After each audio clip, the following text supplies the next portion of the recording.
the inevitable has come. Even the sports car icon Porsche 911 has stepped into the electrification process. What does a hybrid Porsche Carrera GTS look like? Will the electric setup make the 911 heavier and compromise its uber-nimble handling? Will this have a negative impact on driving experience, and are we witnessing the end of an era? Stay with us and find out, because we are taking a detailed look at the new 2025 hybrid Porsche 911 GTS, the first hybrid 911 ever. Before we start, don't forget to subscribe and join our community for the latest videos and exclusive content. The current 992 generation of Porsche's icon has been around for a while, and the company felt it was time for some updates. It decided to do a mid-cycle refresh, but a little bit less typical. Besides styling updates, which we will talk about later, and a couple of important changes on the inside, which we'll also talk about in a moment, the German automaker decided to update the powertrain significantly. Base engines have been updated with new turbochargers and software, but the bigger thing came with the Carrera GTS, which is now definitely the first ever 911 with an electrified powertrain. This opens a new chapter in the history of one of the most iconic sports cars of all time, and we can only imagine how big of a swing this initial hybrid powertrain is going to make. Does this mean that the all-electric 911 is around the corner? It's hard to say. Still, we're pretty sure that the new GTS hybrid will be much more than a technological exercise, as has been the case with some other sports car makers. No, this is a big thing because Porsche engineers took a detailed approach to designing the new powertrain. So, without further ado, let's take a detailed look at the new powertrain. Let's get something straight first. This isn't the first time we've seen a sports car with a hybrid powertrain. Honda did it years ago with the NSX, while Chevy electrified the Corvette in a pretty basic way by mounting the electric motor on the front axle. In this case, things are a little bit more complex, and that in practice brings a much better outcome. Of course, the best way to start is with the engine. The old twin-turbo 3-liter flat-6 is gone, at least in this particular version, and it leaves space for the 3.6-liter flat-6, which features a slightly different approach. First of all, instead of two, it features just one turbocharger, but an electrically enhanced one. As a result, the power increase when we talk solely about gasoline power hasn't changed much. The engine features 478 horsepower, 5 more compared to the old one, while the max torque remains the same. On the other hand, the new turbocharger, with a max boost of an impressive 26.1 psi, makes a huge difference. The new unit comes coupled with a 27 horsepower electric motor, which serves to provide much better low-end power delivery. As a result, the turbo lag is almost gone. Then, the next important thing about the engine is the new intake manifold design, which allows more room for power control electronics of the hybrid part of the setup. Porsche decided to use a couple of Toyota tricks as well, so the accessory drive is gone.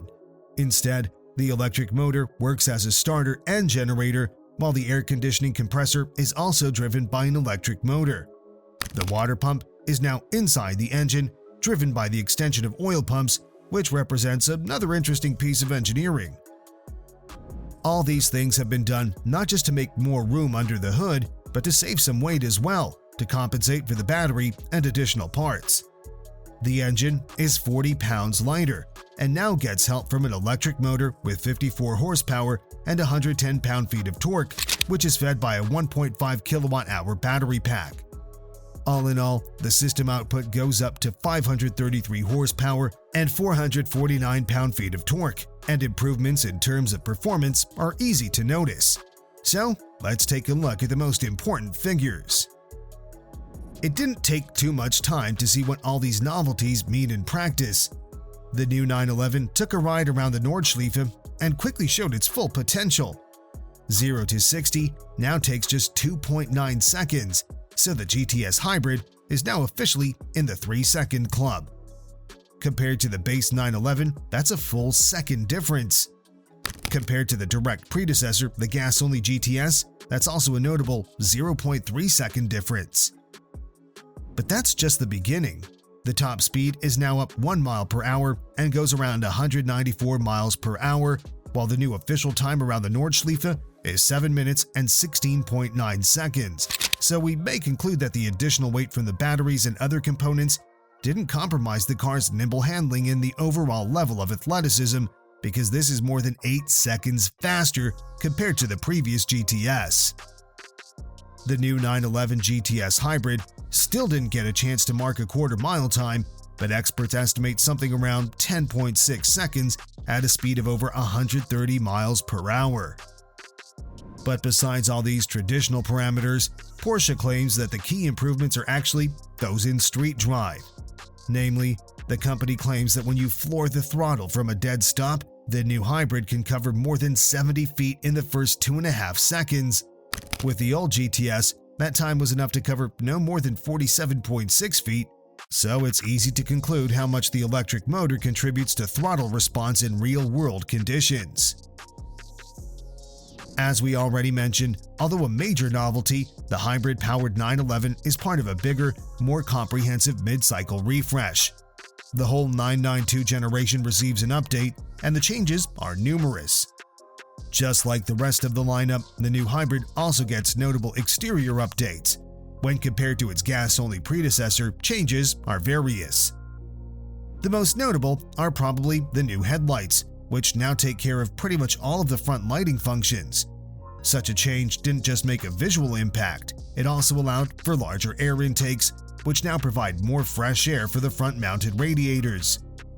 The GTS, in particular, gets a specific, let's say, exclusive novelty in the form of active grille shutters, which control airflow when needed and work in perfect harmony with the front diffuser, which also has that important airflow control function. When you look at the back of the car, you'll also notice a couple of notable differences compared to the old GTS. First of all, there's a new full-width light bar, which integrates taillights and the famous Porsche script more intensely than before. Those with an eye for details will also notice that the license plate is positioned a little bit higher, while the engine grille doesn't seem to feature as many strikes as before. Once again, we can point out a couple of things exclusive to the GTS trim, such as the exhaust system with twin tailpipes that are closer together than those on the base version. Differences are also notable from the side, in the way that the new wheels have been installed. While base models feature 19 and 20-inch wheels, the GTS Hybrid comes with 20 and 21-inch diameters. Also worth mentioning are the new tires, which increased in width and now feature 315 through 30 ZR21 on the rear end. On the other hand, the front tires have remained unchanged and still measure 245 through 35 ZR20.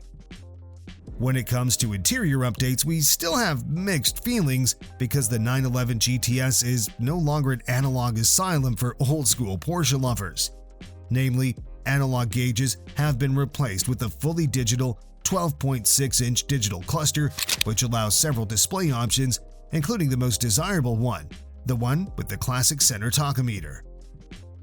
The all-new Porsche 911 GTS Hybrid is ready to hit the US market, and the German automaker already announced the prices. As expected, things got more expensive, so the electrified GTS is now around $14,000 pricier compared to the old model. In the ultimate numbers, that would be $166,895 for the coupe version, while the convertible will add an extra $13,300, while additional options can easily take this electrified Sportster to much greater heights price-wise. But the electrified 911 isn't the only version with massive price increases. Surprisingly or not, the same thing happened with the rest of the lineup, so the base versions are now $6,000 more expensive than before this mid-cycle update. That means that the base model now starts at around $122,000, while the most expensive variants will actually come with the smallest price increase of just $345, so it now starts at $243,295. What do you think of the Porsche 911 Hybrid? Would you pick this one over a gas-only version? Let us know in the comments, and don't forget to subscribe. Thanks for watching, and see you next time.